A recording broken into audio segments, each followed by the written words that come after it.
بسم الله الرحمن الرحيم الحمد لله حمدا كثيرا طيبا مباركا فيه الصلاة والسلام على رسول الله وعلى آله وصحبه ومن والاه. Assalamu alaikum wa rahmatullah. Que Dieu vous bénisse et vous donne la force de continuer ce que vous avez si bien commencé, c'est-à-dire emprunter le chemin du savoir.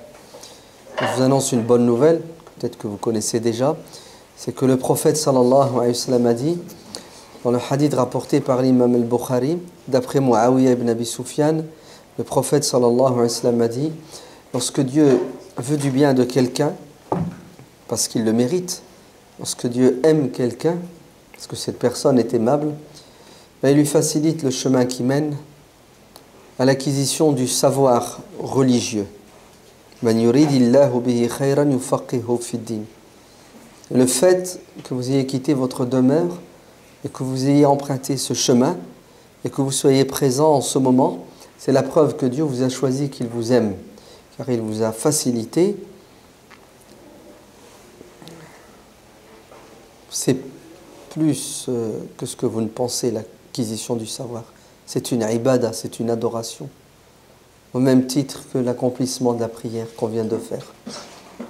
Vous entendez? Alors que toute votre vie soit orientée dans ce sens. Apprenez et ne vous lassez jamais d'apprendre. Et butinez. Prenez ce qu'il y a de meilleur partout, chez tout le monde, dans toutes les sciences. Pourquoi? Parce que Dieu dit dans le Coran, innama yakhshallaha min ibadihi al-ulama. Ceux qui sont le plus enclins à connaître Dieu, à l'aimer et à le craindre, ce sont ceux qui ont la science. Il faudra bien entendu vous spécialiser dans un domaine, mais plus vous aurez un savoir éclectique, plus vous allez comprendre le monde dans lequel vous vivez et l'objectif pour lequel vous existez. Donc, restez sur cette voie, ne la quittez pas, parce que c'est un don divin. Et on ne crache pas dans la soupe. Quand Dieu nous donne quelque chose, qu'est-ce qu'on doit faire? On doit le remercier. Et être reconnaissant à l'égard de Dieu, c'est prendre soin de ce don. Et la meilleure façon de prendre soin, c'est de continuer, de mettre en pratique ce que vous apprendrez. Oui, la différence, la divergence, le conflit d'opinion. Réalité. Dieu nous a créés différents, physiquement, mais aussi psychologiquement et intellectuellement. C'est la volonté de Dieu. Et personne ne peut remettre en cause le plan divin. Ainsi, vouloir cloner l'être humain, c'est nager à contre-courant, car il y a des lois qui gèrent, à la fois des lois physiques qui gèrent l'univers, mais des lois aussi sociologiques et psychologiques qui gèrent les sociétés. Dieu dit dans le Saint-Coran, وَمِنْ آيَاتِهِ خَلْقُ السَّمَاوَاتِ وَالْأَرْضِ وَاخْتِلَافُ أَلْسِنَتِكُمْ وَأَلْوَانِكُمْ. Le fait que nous soyons différents et que nous divergions dans la pensée, c'est la volonté de Dieu, mais c'est la preuve de l'existence de Dieu. C'est la preuve que Dieu a bien fait les choses. Ainsi, il n'est pas question de nous retirer cette faculté, qui est un don divin, de penser, de réfléchir, donc d'avoir un esprit critique en permanence. D'ailleurs, c'est le plan du diable, c'est le plan des suppôts du diable, notamment des despotes, des dictateurs tels Pharaon, qui disait, et ces rejetons continuent à dire, وَمَا أُرِيكُمْ إِلَّا مَا أَرَى. J'ai une opinion, c'est la seule, c'est la meilleure, c'est la vérité, et vous devez tous vous plier, m'écouter, me suivre et m'obéir au doigt et à l'œil. Et malheur à celui qui ne voudra pas se soumettre à cette vérité unique que possède et que détient Pharaon. Et les pharaons sont nombreux aujourd'hui, qui pensent que la vérité avec un petit v est unique et qu'ils doivent l'imposer coûte que coûte à leur entourage proche ou lointain. Ce n'est pas la volonté de Dieu, car si quelqu'un devait imposer à quelqu'un, ça serait Dieu qui imposerait aux êtres humains. N'avez-vous pas remarqué, subhanallah, que le diable s'exprime et prend la parole et dialogue avec le Seigneur et contredit Dieu puisqu'il n'est pas d'accord avec Dieu en lui disant « Seigneur, tu as tort de me demander de m'incliner et de saluer, de reconnaître la grandeur et la beauté de cette créature Adam. C'est lui qui doit s'incliner devant moi. » Est-ce que Dieu a condamné Shaitan parce qu'il a osé s'exprimer? Non. Dieu lui a donné la parole pour qu'il exprime son opinion. Alors que Dieu sait que Shaitan a tort et que Shaitan va et dit et continuera à dire n'importe quoi. Mais Dieu respecte le choix de l'être humain et des djinns. Car Dieu nous a créés, il nous a donné le choix d'être libre ou de ne pas l'être. Et nous avons, il fut un temps jadis, choisi d'être libre. Et la liberté implique obligatoirement la liberté de penser. Ainsi, le propre de l'homme, c'est qu'il est libre d'exister, et il ne peut exister que si et seulement s'il pense et il réfléchit. Et puisque nous sommes différents physiquement, nous sommes aussi divergents intellectuellement. Si Dieu l'avait voulu, il aurait fait de nous une seule communauté, soumis à une seule vérité. وَلَا يَزَالُونَ مُخْتَلِفِينَ. L'être humain ne cessera de diverger. Et nous faisons partie des êtres humains. Certes, les musulmans se retrouvent et s'entendent sur des bases et des fondements, mais ils divergent sur le reste.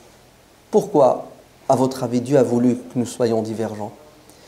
Parce que c'est dans la nature des choses, tout est en mouvement. Ce qui stagne, ce qui est stagnant, meurt. L'eau stagnante, qu'est-ce qu'elle fait? Elle permet aux microbes de se développer. D'ailleurs, elle devient à un moment donné impure, on ne peut plus l'utiliser. L'eau qui bouge est synonyme de vie. Si l'être humain arrête de penser et de réfléchir, alors il meurt intellectuellement et il mourra spirituellement. C'est pour cela Dieu nous a envoyé un message, le livre, le Coran, pour qu'il soit lu et compris, et non pas lu, récité et appris par cœur uniquement, comme malheureusement certains musulmans à un moment donné, lors de la périgée de la communauté musulmane, ont pensé et ont fait. On enseigne aux enfants le Coran par cœur, et ensuite on les libère dans la société sans leur donner les outils pour le comprendre. Les outils, pourquoi? Pour interagir avec le Coran et la réalité dans laquelle ils vivent. Qu'est-ce que ça a donné? Des robots. Pardon, ça a donné des suiveurs. Pardon, ça a donné un troupeau de moutons avec à sa tête des gourous qui leur disent que vous devez écouter, suivre et obéir parce que moi, le maître, le gourou, le religieux, moi, le représentant de Dieu sur terre, j'ai la vérité. Et tout ce que je vous dis, vous ne devez pas le discuter. Oui, ça s'appelle de la manipulation intellectuelle et c'est un égarement manifeste. Non. Écoutez bien, Dieu nous a envoyé un livre qui a pour objectif de nous inciter à la contemplation, à la réflexion. Parce que on ne peut pas être un être humain libre si nous ne sommes pas libres de penser et de réfléchir. Si Dieu l'avait voulu, les versets du Coran, les 6236 versets du Coran n'auraient qu'un sens. Ils ne seraient pas équivoques ou tashabih. Ils seraient univoques. Mais qu'est-ce que ça aurait donné à votre avis comme résultat? Une communauté figée, incapable d'avancer, d'évoluer et de s'adapter. Le Coran est élastique dans ce qu'il a de secondaire et non pas fondamental. C'est ce qui permet à cette religion de toujours exister et elle existera jusqu'à la fin des temps parce que, écoutez bien, Dieu nous impose, c'est une obligation, afala yatadabbaruna al-Qur'an, de penser, de cogiter, de réfléchir. Et dès que l'humain intervient dans le divin, la raison humaine intervient dans la révélation, automatiquement, il y aura divergence. Parce que justement, nous ne sommes pas des clones, mais nous sommes le fruit de notre éducation. Nous sommes le fruit du milieu dans lequel nous vivons. Nous sommes le fruit de quoi? De toute une série d'influence extérieure. Donc, la divergence est intrinsèque à l'homme qui vit en société, qui confronte ses idées, ses opinions avec l'autre, ce qui lui permet de se remettre en question, d'évoluer et de s'améliorer. Et la divergence d'opinion est intrinsèque à la volonté et à la révélation. La volonté de Dieu et la révélation coranique. Certains disent non, les musulmans doivent être unis. Mais vous confondez l'union et l'unité de la communauté et la divergence d'opinion. Ce n'est pas parce que je ne suis pas d'accord avec toi que je suis ton ennemi ou tu es mon ennemi. C'est faux. Nous allons diverger sur moult questions et nous devons rester des frères, comme dit l'imam Shafi'i, Muhammad ibn Idris, rahimahullah, à son élève, El-Mouzani, qui va échanger avec lui et ils vont diverger. Et à la fin de cet échange intellectuel, l'imam Shafi'i va prendre son élève par la main et lui dire « Ce n'est pas parce que nous n'étions pas d'accord il y a 5 minutes sur une question que nous devons nous éloigner les uns des autres. Nous devons rester des frères malgré nos divergences d'opinion. » C'est beau, vous ne trouvez pas? Regardez ce que le maître enseigne à l'élève. La liberté, la réflexion, d'expression et l'art de gérer la divergence. On va se prendre le bec, voire même peut-être ceux qui nous observent vont penser qu'on se dispute et qu'on est en train peut-être de préparer un conflit réel, mais en vérité, c'est juste un échange peut-être chaud, mais qui ne touche pas les cœurs, mais qui incite à la réflexion, à la pensée. Kada al-Umarani an yahlaka, dit le hadith. Parfois, Abu Bakr et Omar, dialoguer, échanger, hausser le ton parfois en présence du prophète, alayhi salatu wassalam, si bien que les observateurs concluaient qu'Abu Bakr et Omar sont voués à leur perte. Ça, mais ils sont en train de se prendre le bec. Mon Dieu, ils ont tort. En fait, c'est faux. Omar avait ses idées, ses opinions, Abu Bakr avait les siennes et chacun défendait son opinion. La divergence est intrinsèque à la révélation. Et on ne peut pas l'éliminer, la faire disparaître au nom de la volonté d'unir les musulmans. Les musulmans doivent être unis autour des fondamentaux, ce qu'on appelle ma ulima min ad-din bid-darura, les piliers, les bases, les fondamentaux. Le reste se discute dans les sphères savantines. Et qu'est-ce que ça a donné? Ça a donné des écoles, madhahib, des écoles, des courants de pensée, aussi bien dans le domaine de la théologie, la croyance, la aqaïd, que dans le domaine du fiqh, ou même de la langue et autres sciences.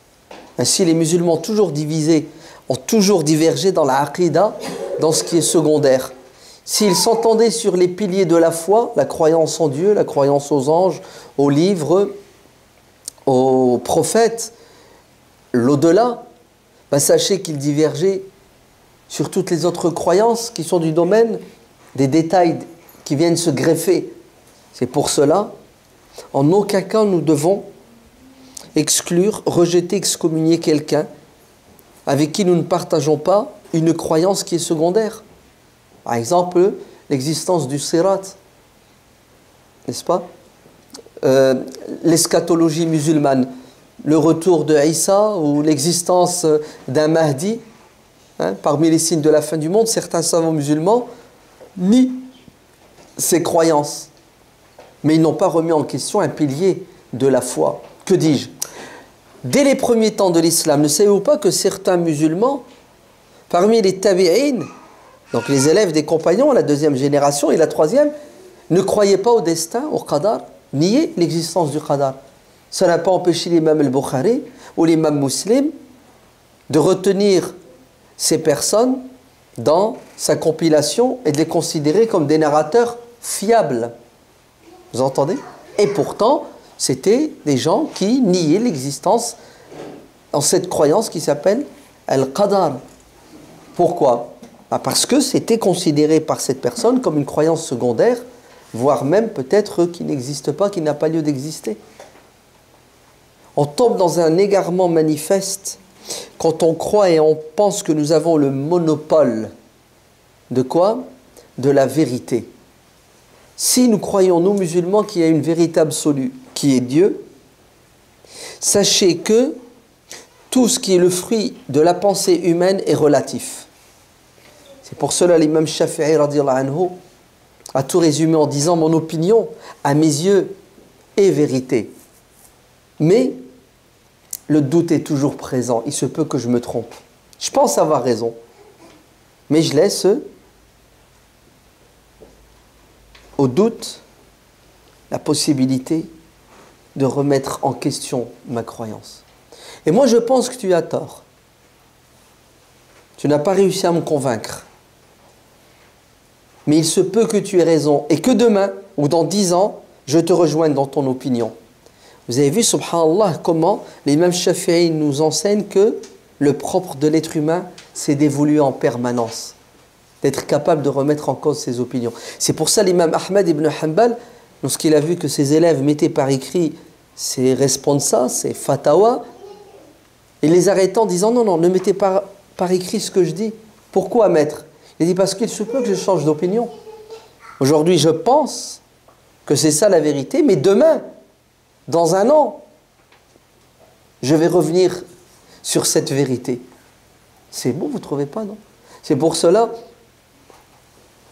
l'existence des écoles qui ont divergé dès le premier temps sur la aqidah est quelque chose qu'on ne peut pas nier. Il faut juste savoir gérer les divergences d'opinion dans le domaine de la aqidah. On ne touche pas aux fondamentaux et tout le reste peut être sujet de discussion. L'excommunication est la pire des choses dans laquelle nous pouvons tomber. C'est pour ça que les extrémistes ont l'art de quoi? D'excommunier l'autre parce qu'il ne croit pas et ne pense pas comme eux, en mettant en avant le fait que on ne peut pas diverger sur la aqidah. Alors vous faites quoi avec Aïcha radiyallahu anha, qui nie que Dieu peut être vu sur terre et dans l'au-delà, alors qu'à l'inverse, d'autres compagnons tels Abdullah ibn Abbas pensent tout à fait le contraire. D'ailleurs, cette question de voir ou ne pas voir Dieu a fait couler de l'encre, si bien que chez les Mu'tazilites, Dieu est invisible, et chez le reste des musulmans sunnites, Dieu est visible. Alors vous en faites quoi alors? Qui est croyant, qui ne l'est pas? En fait, vous vous trompez en croyant que c'est un fondement de la aqidah.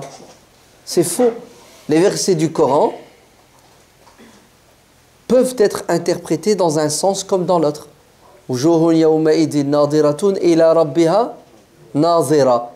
Certains traduisent le verset en disant: et ce jour-là, des regards, des personnes verront Dieu.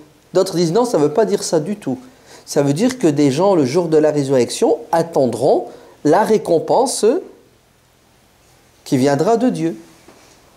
Pourquoi est-ce qu'il l'interprète de cette manière? Parce qu'il y a un autre verset qui dit: La tudrikuhu al-absar wa huwa yudriku al-absar wa huwa al-latiful khabir. Dieu ne peut être vu par l'être humain alors qu'il voit tout. On fait quoi maintenant? Qui est croyant, qui ne l'est pas? Mais ce n'est pas une question de croyance. C'est une question qui est sujette à l'interprétation. Et écoutez bien, il y a une règle qui dit: La inkara. Fille, tu n'as pas à condamner l'autre quand il a fait le choix d'une opinion contraire à la tienne. Toutes les questions qui sont sujettes à la divergence ne doivent pas être caution pour la division. D'accord? Ce n'est pas parce que j'ai opté pour une opinion différente de la tienne que je suis égaré et que tu dois me combattre. Pour ça, on est tombé dans un égarement manifeste dès le début, qui est le tabdi'. Dès que quelqu'un pense différemment, on lui met une étiquette de quoi? De mubtadi', c'est-à-dire tu es un innovateur. Pourquoi? Parce que tu penses différemment.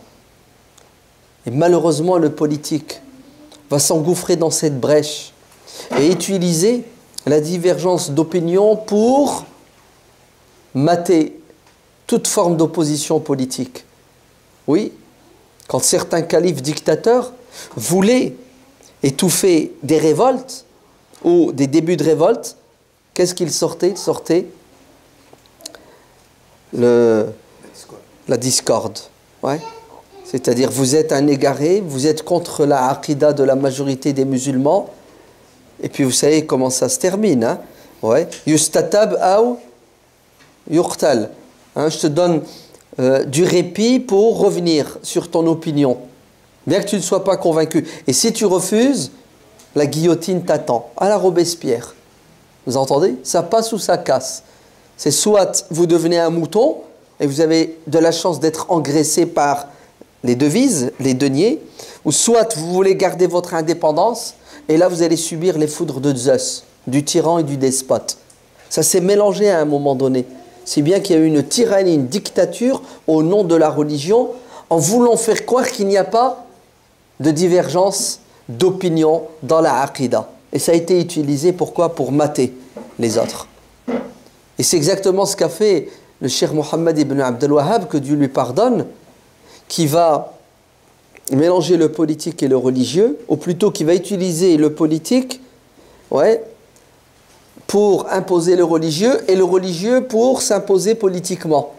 Et toute personne qui ne partagera pas son opinion dans des questions secondaires, par exemple at-tawassul, c'est-à-dire utiliser des créatures pour intercéder auprès de Dieu lors de l'invocation, bah, sera considéré comme un apostat.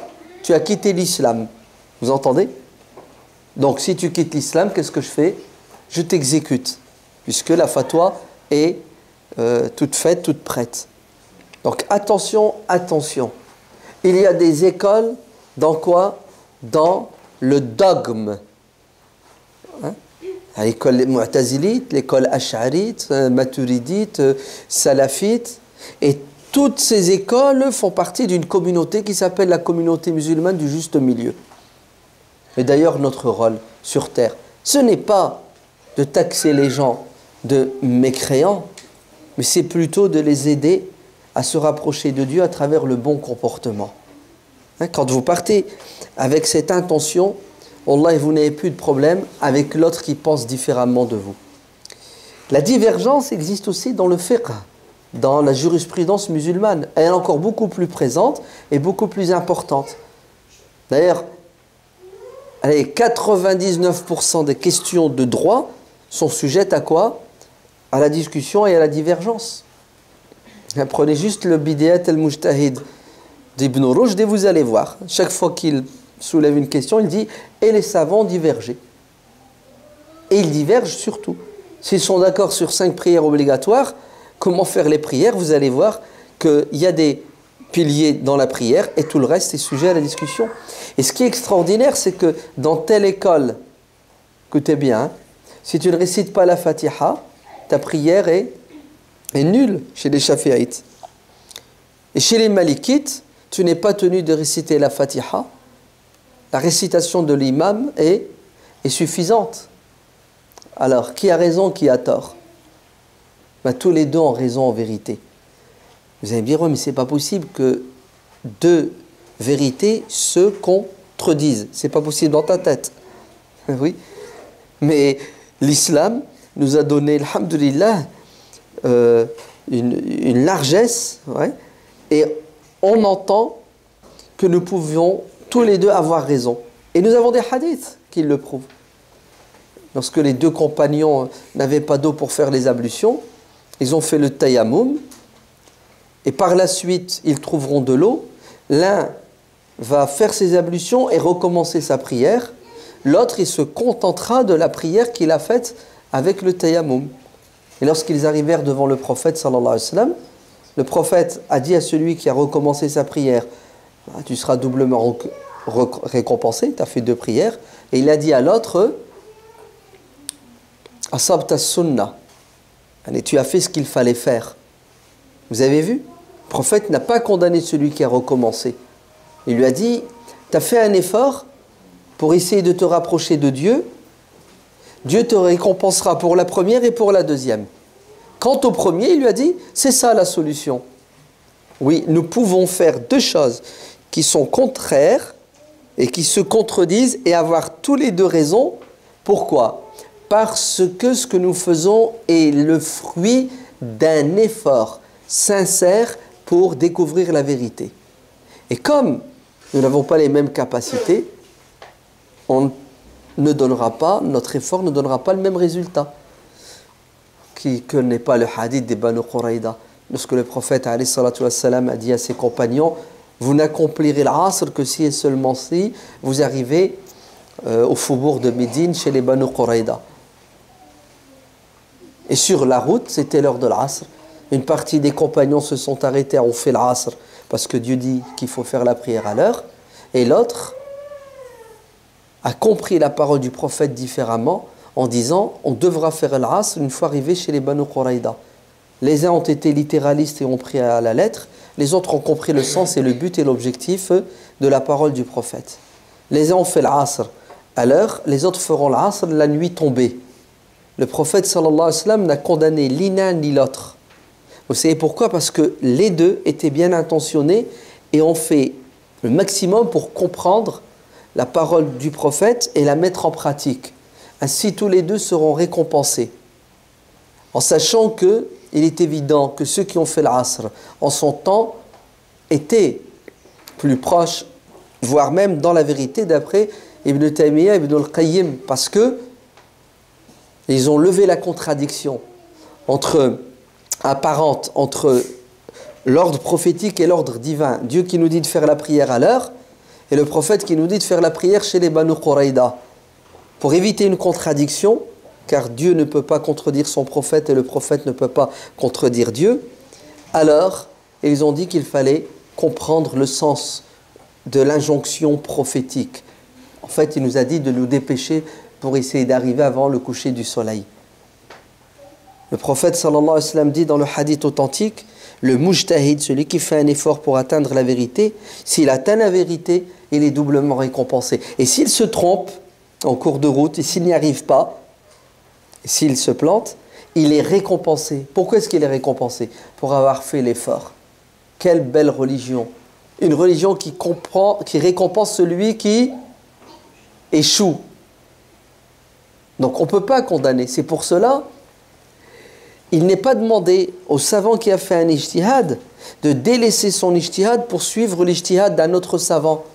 Parce que le savant doit adorer Dieu à la lumière de son raisonnement. C'est-à-dire, il pense, il réfléchit, et il ne doit en aucun cas adorer Dieu sous procuration. C'est-à-dire, penser la religion à travers quelqu'un. Chacun a son indépendance intellectuelle. Je parle de ceux qui ont les compétences, les outils et les moyens pour pouvoir analyser, comprendre les textes. Cheikh Al-Qardawi, hafidahullah, dit dans son livre excellent, Al-Aqlu fil Qur'an, la raison dans le Coran, Dieu ne nous a pas demandé de l'adorer. Vous entendez? Dieu ne nous a pas demandé de l'adorer à travers les capacités intellectuelles de ces créatures vivantes ou décédées. Mais il nous demande à nous, à notre époque, dans notre contexte, de faire un effort intellectuel pour bien comprendre sa parole. La divergence dans le fiqh, dans le halal et le haram, date des premiers temps de l'islam, déjà à l'époque du prophète, alayhi salatu wassalam, a fortiori, après que le prophète ait quitté cette vie d'ici-bas. Juste le jour même, dans l'heure qui suit la mort du prophète, les compagnons divergeaient autour de la question de quoi? De la désignation du calife, du successeur du prophète. Et pourtant, ils avaient le Coran et la Sunna, c'est ça? Certains disent si on a le Coran, on a la Sunna, on suit le Coran et la Sunna, on va tous être unis. Et qu'est-ce qu'ils entendent par l'union et l'unité de la communauté? C'est le clonage intellectuel. C'est faux. Les Sahaba avaient le Coran et la Sunna, ils n'étaient pas d'accord sur une question, 2, 3. Ibn al-Qayyim dit dans son livre L'Am al-Muwaqqi'in, Zayd ibn Thabit divergeait avec Omar ibn al-Khattab sur plus de 100 questions de fiqh. Vous entendez? Zayd et Omar. On connaît très bien la grande divergence entre Abdullah ibn Mas'ud et Abdullah ibn Abbas. Et pas sur des questions secondaires, même sur des questions fondamentales. Pourquoi, à votre avis? Je recommence. Pour permettre à cette religion d'être accessible de tout temps et partout. Omar ibn Abdul Aziz, l'arrière-petit-fils de Omar ibn al-Khattab, dit dans une parole authentique: heureusement que les compagnons du prophète divergeaient. Heureusement qu'ils avaient des opinions différentes sur 1001 questions. Heureusement. Pourquoi? Afin que la communauté ne connaisse pas la gêne, c'est-à-dire afin que la communauté ne soit pas enfermée dans une opinion. Parce que automatiquement, ça va devenir contraignant, trop compliqué.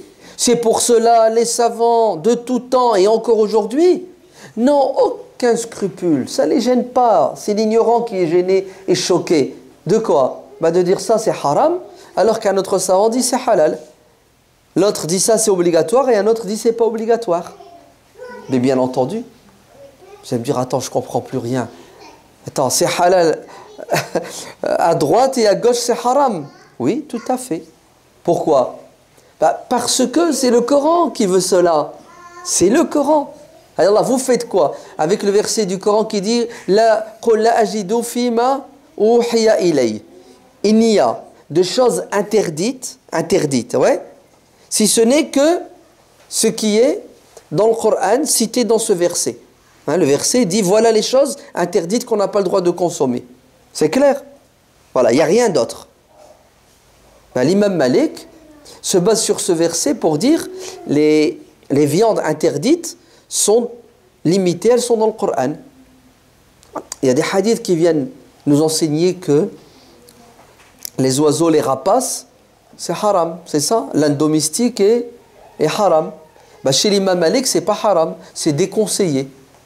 Parce que l'imam Malik considère que les versets du Coran a clôturé le débat sur les choses qui sont fondamentalement haram. Tout ce qui va être interdit par la sunna ne sera pas interdit formellement, mais sera juste déconseillé, puisque le Coran a clôturé la liste des objets haram. D'autres savants ne verront pas la chose comme ça. Pourquoi? Parce qu'ils ne sont pas d'accord sur certaines règles de fiqh. Est-ce que le khas yukhassis al-umum? C'est des règles fondamentales. Vous entendez? De droit. Si tu les connais, tu comprends mieux pourquoi la divergence existe. Je vais donner un exemple chez les Malikites. L'imam Malik, rahimahullah, dans son livre Le Muwatta al-Aplani, rapporte un hadith. Le prophète sallallahu alayhi wa sallam dit Al-bayyi'ani bil khiyar, ma lam yaftariqa. C'est-à-dire l'acheteur et les vendeurs, tant qu'ils ne se séparent pas, peuvent discuter la vente. Que veut dire ce hadith? Pour la majorité des savants, ce hadith veut dire que si toi et moi on négocie une vente, tu veux vendre ta voiture, moi je veux l'acheter. Tu veux la vendre à 1000, moi je te donne 500 €. Tant qu'on ne s'est pas séparé physiquement, je peux remettre en question l'accord. On se met d'accord, ok, allez, je te l'achète 1000 €. Et on continue la discussion, on parle du beau temps. 10 minutes après, je change d'avis. Non, finalement, je ne te l'achète plus. Quelqu'un vient et décide de te l'acheter, tu peux changer d'avis. Tant qu'on ne s'est pas séparé, on peut remettre en question l'accord verbal entre toi et moi. C'est ce que disent, c'est comme ça que la majorité des savants ont compris le hadith. Non, c'est comme ça que l'imam Malik a compris les hadiths. La majorité des savants disent que non. Le hadith dit que tant qu'on ne s'est pas éloigné, ouais, il y a possibilité de discuter. Mais si on s'est éloigné, la vente est conclue. Et pourtant, l'imam Malik rapporte le hadith. Et vous savez ce qu'il fait? Il ne le met pas en pratique. Parce qu'il dit que les gens de Médine commerçaient et ils ne mettaient pas en pratique cette compréhension du hadith que vous avez.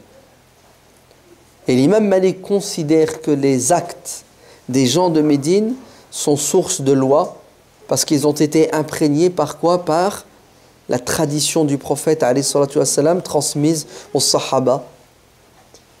Tous les savants musulmans, à part les malikites, disent que non. Les us et les coutumes des gens de Médine ne sont pas source de loi. Et regardez comment un savant va se tromper et dire si l'imam Malik ne revient pas sur son opinion et met en pratique ce hadith comme l'ont compris la majorité des savants, c'est-à-dire que dès qu'on se sépare, la vente est conclue, alors, écoutez bien, l'imam Malik devra impérativement revenir sur son opinion et s'il ne veut pas, il devrait être condamné à la prison. À la prison. Il y en a qui n'y allaient pas de main morte. Hein. Condamné à mort. Ibn Abi Zib, c'est ce qu'il dit. Vous avez vu le fanatisme et l'intolérance de certains? Alors ça s'explique, hein, parce qu'il y avait un différend avec l'imam Malik, Ibn Abi Zib. Mais attends, sur une question de fiqh qui se discute, je vais jusqu'à quoi? À te condamner, à te rejeter, à t'excommunier? Non, à t'exécuter. Ça s'appelle de l'intolérance et c'est du fanatisme. Et jusqu'à aujourd'hui, écoutez bien, les malikites restent attachés à leur opinion et les autres, les shafi'ites, les hanafites pensent le contraire. Et tous les deux sont musulmans et tous les deux sont agréés par Dieu parce que tous les deux adorent Dieu à la lumière de quoi? De leur effort intellectuel. La divergence dans le fiqh est normale, naturelle, elle est même nécessaire et obligatoire pour l'adaptation de la religion et surtout pour la souplesse. L'imam Ahmad ibn Hanbal, lorsqu'on lui a appris qu'un savant écrit un livre qu'il a intitulé Kitab al-Ikhtilaf, le livre de la divergence, il a dit: j'aurais tant aimé qu'il l'intitule le livre de la souplesse, car la souplesse est nécessaire pour que la religion perdure dans le temps. La divergence dans les croyances secondaires a toujours existé. La divergence dans le fiqh, dans la jurisprudence a toujours existé. Ce qu'on doit apprendre, c'est comment gérer la divergence d'opinion. 1. La tolérance est de mise, elle est obligatoire. Vous n'avez pas à condamner quelqu'un qui a adopté une autre opinion, sous prétexte que son opinion est contraire au Coran et à la Sunna. En vérité, son opinion est contraire à ta compréhension du Coran et de la Sunna. Vous entendez? Parce que tu as le monopole de la compréhension du Coran et de la Sunna. Qui a le monopole? On nous a tous appris, malheureusement, que la vérité se trouve dans le Coran et la Sunna, et certains ont rajouté bifahmi salaf salih. La vérité, le chemin droit qui mène au paradis, la réussite sur terre et dans l'au-delà, c'est le Coran et la Sunna à la lumière de la compréhension de nos pieux prédécesseurs.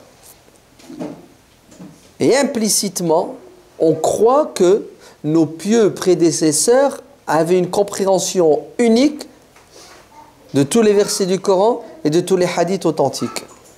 Et c'est faux, c'est une arnaque et c'est un mensonge. Oui. Pourquoi? 1. Les salaf salih divergeaient sur la compréhension de certains versets du Coran. Pardon, pas certains. Sur la plupart des versets du Coran, sauf les versets fondamentaux. 2. Les salaf salih divergeaient sur, non pas la compréhension des hadiths, sur l'authenticité des hadiths. Certains ne reconnaissaient pas des hadiths alors que d'autres les reconnaissaient. La première à avoir fait ça, c'est Aïcha radiallahu anha. Ouais. Quand on lui a ramené qu'Abdullah ibn Omar a dit que le prophète alayhi salatu wassalam a dit celui qui est enterré et que sa famille pleure souffre dans sa tombe. Aïcha a dit mais c'est n'importe quoi. Une personne ne va pas être punie à cause de ce que quelqu'un d'autre fait à son insu. Allez, t'enterres ton père, tu pleures, tu verses des larmes sur ton père est puni. Allez, au nom de quoi? Aïcha dit c'est pas possible. Dieu dit dans le Coran Allah taziru waziratun wizra ukhra. Personne ne portera le fardeau d'autrui. Donc vous voyez bien que ce qui est hadith pour toi peut ne pas l'être pour pour autrui. Vous allez me dire, ah bah, il a rejeté un hadith du prophète. C'est faux. Toi, tu penses que c'est une parole du prophète. C'est pour ça que tu t'y accroches mordicus. Mais Aïcha ne croit pas que le prophète a dit cela. Oh mon Dieu, t'as vu, il a dit que le hadith il n'est pas authentique alors qu'il est dans le Sahih de l'imam Bukhari. Oui, et alors? Qui t'a dit que le Sahih de l'imam Bukhari était parole d'évangile? Le Sahih de l'imam Bukhari, c'est quoi? C'est le fruit d'un effort d'un savant qui est considéré comme la crème des savants spécialistes d'une science qui s'appelle la science du hadith, puisqu'il est considéré comme Amir al-Mu'minin fait le hadith, l'imam al-Bukhari, c'est le plus haut degré, mais ça reste un être humain qui a fait un ijtihad, un effort pour atteindre la vérité. Et qui dit que l'être humain est parfait et infaillible? Levez la main. Personne. Bah, la preuve, l'imam al-Bukhari considère certains hadiths comme authentiques et l'imam Muslim ne les considère pas comme authentiques et vice-versa. Alors, qui a raison, qui a tort? Bah, tous les deux ont raison, car tous les deux pensent avoir raison. Ça va, vous avez compris là? Tous les deux ont raison. C'est-à-dire, l'imam al-Bukhari, quand il dit que le hadith rapporté par Abu Huraira, qui cite la phase des créations des créatures, l'imam Muslim considère ce hadith comme authentique. L'imam al-Bukhari le considère comme apocryphe. Il est faux. Le prophète n'a jamais dit ça. Abu Huraira s'est trompé. Il a confondu la parole de Ka'b al-Ahbar avec celle du prophète. Le hadith, il est là. L'imam al-Bukhari le rejette, l'imam Muslim l'accepte. Qui est musulman? Qui est plus musulman que l'autre ou moins musulman que l'autre? Là, vous vous trompez quand vous considérez que l'islam d'une personne dépend de quoi? De l'acceptation ou le rejet d'un hadith. En vérité, comme le dit très bien l'imam Sarakhsi, le problème n'est pas l'acceptation ou le rejet du hadith, car aucun musulman qui a un minimum de science, s'il avait le prophète en face de lui, un minimum de foi et de sincérité, s'il avait le prophète en face de lui, ne pourrait rejeter ce que le prophète dit. Non. Les savants ont divergé sur quoi? Sur l'authenticité de cette parole. Est-ce qu'on doit l'imputer au prophète ou non? C'est pour cela qu'il y a l'irtilaf. Autour de quoi? Autour de la transmission de certains textes. Ta compréhension du Coran et de la Sunna est relative. Elle est le fruit de quoi? De ton intelligence, de ton effort intellectuel, mais aussi de l'école à laquelle tu appartiens. Et bien entendu, si tu fais partie de l'école littéraliste, tu auras une compréhension littéraliste. Si tu fais partie de l'école qui analyse les textes à la lumière de ses objectifs, tu auras une compréhension différente. C'est pour ça l'imam Ibn Qayyim al-Jawziyya résume bien la chose en disant il y a deux types de savants. Il y a des savants qui disent que l'islam c'est Dieu a dit, le prophète a dit. Et d'autres savants disent l'islam c'est qu'est-ce que Dieu veut dire, qu'est-ce que le prophète veut dire.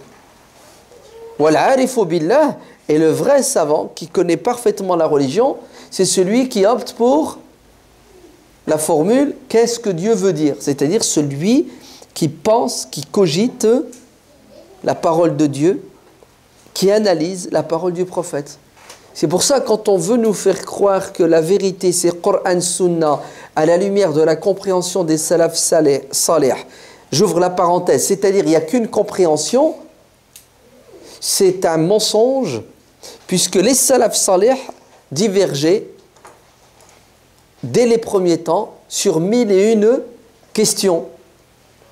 En fait, les salaf salih avaient du charme. Vous savez lequel? C'est qu'ils acceptaient la différence et la divergence. Et vouloir imposer à la communauté une opinion, une interprétation, c'est un égarement manifeste qui pousse à quoi? À la division et aux guerres fratricides. Et c'est ce qui va se passer à un moment donné. Ouais. Quand les Mu'tazilites se sont rapprochés des politiques et ils les ont convaincus, ils ont eu le pouvoir, ils ont voulu imposer leur idéologie, leur école. Et vice-versa. On va avoir parfois les sunnites qui vont avoir le pouvoir et qui vont interdire. Ou quand c'est les chiites, tout ça pourquoi? Parce que on pense détenir la vérité et qu'il y a une vérité unique et qu'il y a. D'ailleurs, c'est une question d'usul al-fiqh. Est-ce que la vérité est une ou plurielle? Il y a ceux qui disent al-musawwiba, c'est-à-dire tout le monde a raison sur terre. Aux yeux de Dieu, c'est évident qu'il n'y a qu'une vérité. Mais Dieu te récompensera à la lumière de quoi? De l'effort que tu as fait. C'est pour ça qu'on peut tous se retrouver au paradis, bien que nous ayons des divergences, que ce soit dans la croyance ou dans la pratique. Et oui, parce que Dieu t'accepte, car il tient compte de ton intention et de ton effort. Donc, la bonne compréhension de la religion, c'est une compréhension qui est basée sur cette ouverture d'esprit qui est due au fait que la divergence d'opinion, c'est normal, c'est naturel et c'est nécessaire. Pourquoi? Pour l'évolution et pour l'adaptation, pour éviter que les musulmans s'enferment dans le fanatisme, car l'opinion unique est synonyme d'intégrisme et de fanatisme. Alors il est évident qu'on doit tenir compte de la diversité de la communauté. Vous avez le commun des mortels, qui n'est pas versé dans les sciences dites religieuses, qui doit impérativement avoir des références. D'ailleurs, c'est ce qu'on fait dans la vie de tous les jours. Quand vous êtes malade, vous allez voir le médecin, n'est-ce pas? Vous ne vous trompez pas, j'espère. Si c'est votre voiture qui est malade, vous allez voir le mécano. Il en est de même. Puisque nous n'avons pas le temps d'être tous des étudiants à plein temps pour étudier les sciences islamiques, nous devons avoir des référents qui pourront apporter des réponses à nos questions, à nos questionnements. C'est pour cela qu'il y a toujours eu dans cette communauté musulmane ce qu'on appelle des écoles, des madahib, avec des maîtres qui sont disponibles pour le commun des mortels. C'est pour ça les savants disent que le madhab, l'école du ammi, du commun des mortels, c'est quoi? C'est le madhab de son cheikh, de la mosquée de son quartier, qui est compétent. Mais il est évident qu'aujourd'hui en France, pour contextualiser cette question de la divergence d'opinion, il n'y a pas de madhab, puisque nos parents sont venus de différentes contrées, n'est-ce pas? Deuxièmement, les madahib sont le fruit de leur milieu, de leur époque. Et le contexte européen, restons chauvin, français, est différent du contexte maghrébin ou asiatique ou africain. C'est pour cela il est nécessaire que les musulmans d'Europe, d'Occident, de France développent des opinions qui leur sont propres, parce qu'ils vivent dans un milieu, dans un contexte avec des défis qui leur sont propres. Alors il est évident que nous allons diverger avec le reste des musulmans sur certaines questions. Le problème, ce ne sont pas les autres musulmans à l'étranger, parce que eux, ils ont leurs écoles, ils ont leur milieu, leur contexte. Et ils ne doivent pas s'immiscer dans nos affaires, comme nous n'avons pas à nous immiscer dans leurs affaires. Le problème, ce sont les musulmans de France, qui ont accès aujourd'hui à l'information et qui pensent et qui croient que, parce que nous allons adopter en France certaines opinions juridiques différentes, les opinions qui existent dans telle ou telle contrée, donc nous sommes des égarés. Et c'est ce qui se passe aujourd'hui. Aujourd'hui, notre jeunesse croit et pense que la vérité a été révélée par exemple en Arabie. Donc la science, elle est où? Elle est en Arabie.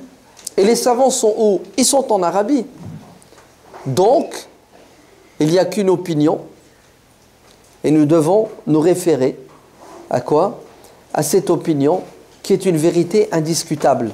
Et on n'arrive pas à faire la différence entre la révélation qui est vraie et l'effort intellectuel de l'être humain qui est relatif. Non. Il faut avoir une indépendance intellectuelle, un courage intellectuel pour nous permettre de vivre notre religion de manière épanouie. Donc le choix d'opinion, la création, l'ijtihad est nécessaire. Je vous renvoie deux bouquins qui sont importants, que vous devez lire. Le premier, c'est celui du Cheikh Taha Jabir al-Ulwani. Rahimahullah, il est mort il y a à peine un mois. Il est décédé. Savant irakien qui a vécu la plupart de sa vie aux États-Unis, puisque beaucoup de savants doivent fuir les pharaons, puisqu'en Irak, déjà dans les années 60, et par la suite de manière plus exacerbée, vous aurez un pharaon, là, Satan Hussein, ça.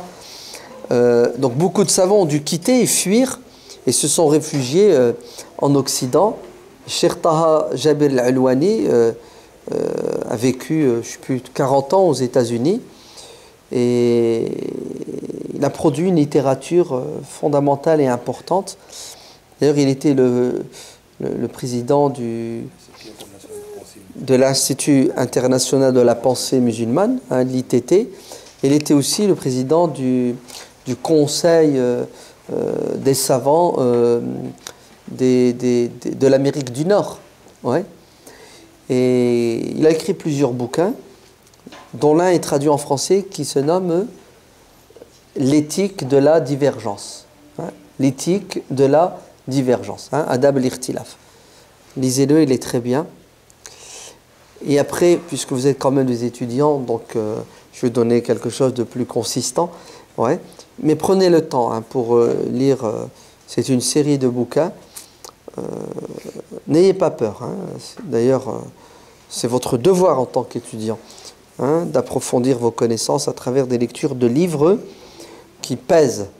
C'est la série du Cheikh Abu Zahra. Abu Zahra, rahimahullah, un grand cheikh égyptien, début du siècle, qui a laissé une littérature aussi très importante. Donc certains de ces bouquins sont traduits, la vie de l'imam Malik, l'imam Abu Hanifa, l'imam Shafi'i, l'imam Ahmad ibn Hanbal. Il a aussi un autre bouquin, je ne l'ai pas encore vu en français, c'est Ibn Hazm et Ibn Taymiyyah. Il a même un livre sur l'histoire des écoles de droit, la jurisprudence, Tarikh al-Madahib. Donc achetez ces bouquins et lisez-les. Alors attention, concentrez-vous. Parfois une page, vous allez la relire 2-3 fois. C'est rempli d'infos, faites des fiches, etc. Mais si vous arrivez à lire ces 4 bouquins, vous allez bien comprendre l'origine de la divergence et comment gérer la divergence. Alors j'espère que bientôt, dans les semaines, peut-être au Bourget, au Salon du Bourget de cette année, le livre de notre cheikh Youssouf al-Qardawi sera présent en français, qui s'appelle As-Sahwa al-Islamiyya bayna al-Ikhtilaf al-Khilaf al-Ikhtilaf al-Manshoud. Bref, sur la divergence. Il est très bien, il est magnifique. J'espère qu'il sera traduit, Inch'Allah. Que Dieu vous bénisse. À vous la parole. Si vous avez des remarques ou des critiques.